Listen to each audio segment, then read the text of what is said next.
Warwick Castle sits imposing over the River Avon and has stood tall for centuries as a symbol of power, opulence and wealth.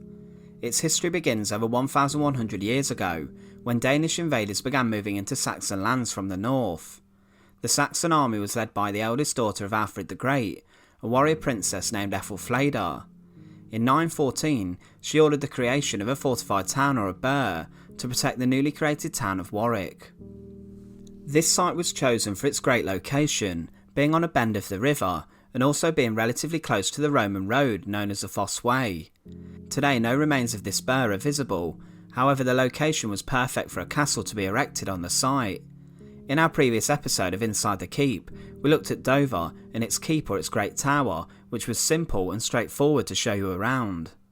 Warwick Castle, however, is a little more difficult, but join us today as we go inside the keep, or at least try to find the keep of Warwick Castle. To support our channel, please make sure to subscribe. The reason that Warwick Castle is a little more complicated than showing you the inside of a great tower or specific keep building is because, well, there isn't really a great tower left standing. To understand why this happened, we need to consider how Warwick has transitioned in its purpose as a fortification.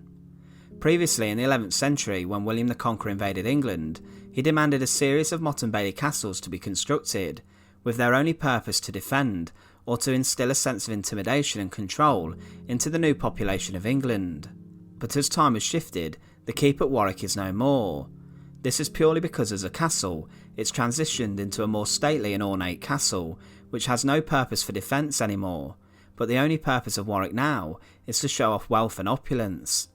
So the castle you see today in its form, although it looks like a defensive stronghold, it's purely used from the 16th century onwards as a place for wealthy earls and families living here to keep up appearances with the higher classes. The initial keep though at Warwick was situated on a motte, and this is where we're standing today. It is known as the Conqueror's Fortress, and in 1068 William I ordered a Motte and Bailey castle to be built in the Midlands. This is the site of that castle. It is built on defensive high ground, and you can see for miles in what would have been a 360-degree manor in the 11th century. This keep and castle was initially made from wood, as with all Motte and Baileys, but was rebuilt in stone in the 12th century. It was the scene of the castle's first siege during a period known as the Anarchy, and was seized in 1153 by Henry of Anjou, who at the time was challenging King Stephen's unstable claim to the throne. The perfect vantage points on this mound, which the keep sits upon, would have allowed a castle to have grown around the keep, and it would have traditionally followed the traditional castle style. You have the outer bailey at the bottom of the motte, and various towers in each corner of a connected curtain wall to aid defence, where guards could be stationed. Inside of the bailey would have been a number of houses and worker buildings, such as blacksmiths, kitchens and stables. But where is the keep today? Well, in the 17th century, it was replaced with a stone observation platform that offers the spectacular views that you can see. This idea really encapsulates how the purpose of Warwick has transitioned.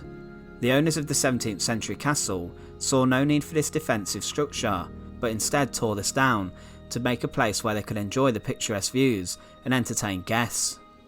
One thing we must consider is that sometimes you could perceive individual stone towers to be keeps, and this is one thing that can be said of Warwick.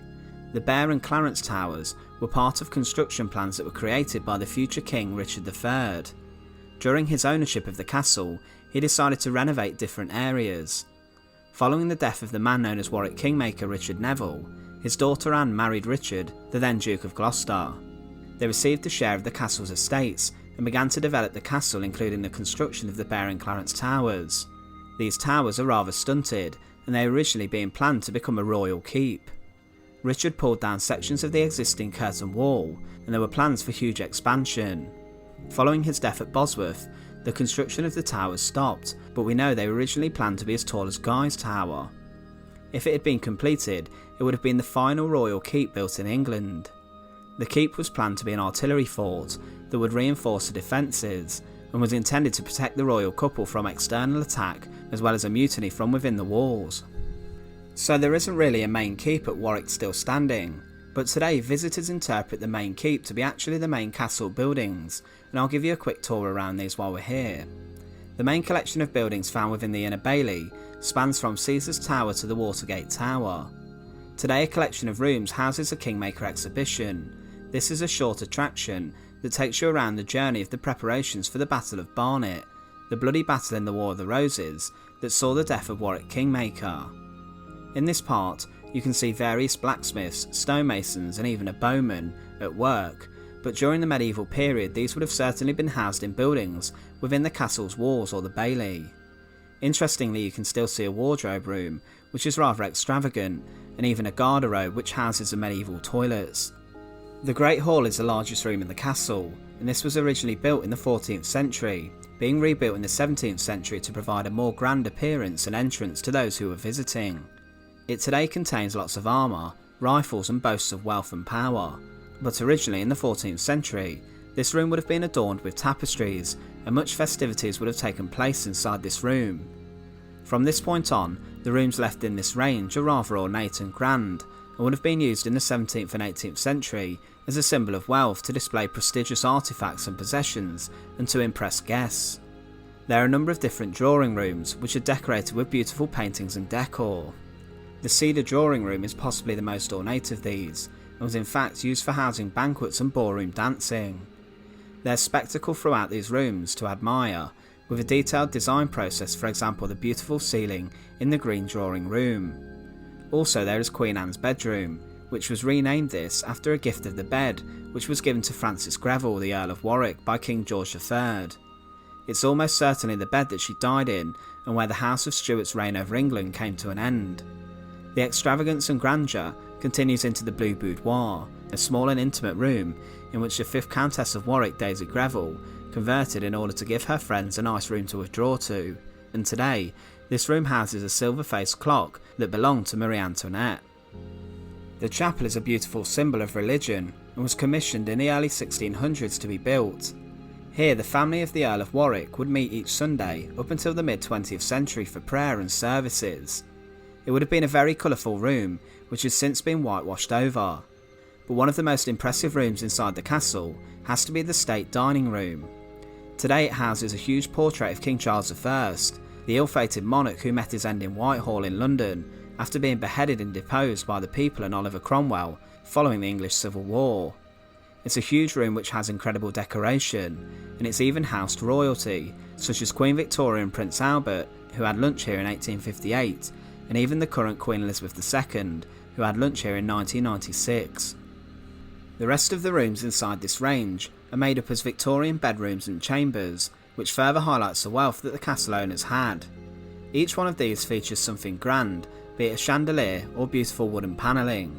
There are music rooms in this block too, and for access to this part of the castle during the Victorian era was strictly for those of royalty or the extremely high class. So with this episode of Inside the Keep, we've looked really how there isn't a keep still standing at Warwick Castle, but we've delved into the reasons for this, and hopefully you've gained a sense of how the castle used to look. We're going to end by revisiting the importance of the castle's purpose. At Warwick, it is now clear that the shift from its primary purpose being defence to showing off wealth came in the 16th century. There was no need for a castle such as Warwick to be an impenetrable fortress, and at that cost came the castle's keep, being torn down and replaced by a viewing platform.